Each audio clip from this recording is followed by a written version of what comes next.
Buti ka pa, yung cellphone mo, full charge. Tala ng cellphone ko, loba. Oo.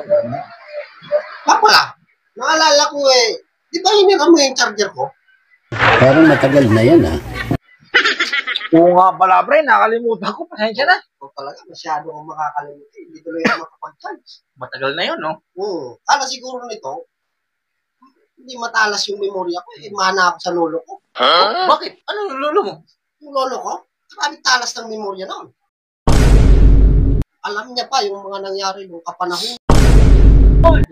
Panahon nung hapon? Oo. Mga palatanda ng lolo mo. Ito po yung malupit. Atin-atin lang to. 14 pala yung babae na.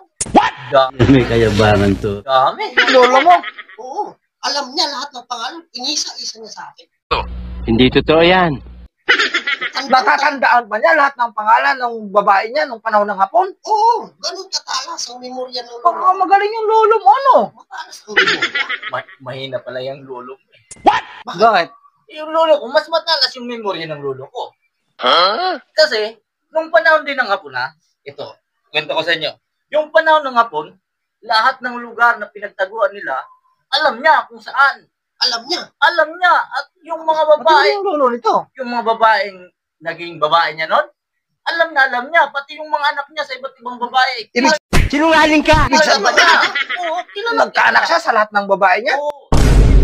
Natatandaan niya yung mga pangalan. Natatandaan pa niya. Matindi, malupit yung... Matindi talaga yung lolo ko. Alas ng memorya nun. Magaling. Ikaw pre, parang na yata yung memorya mo Saan ka ba nagmana? Alam mo yung mga lolo nyo?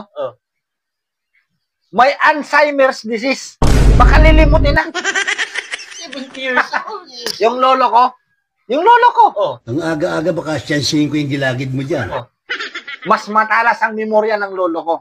Ilang taon na ba yung lolo mo? Panahon din ng hapon. Pre. Ay, hindi lang panahon ng hapon.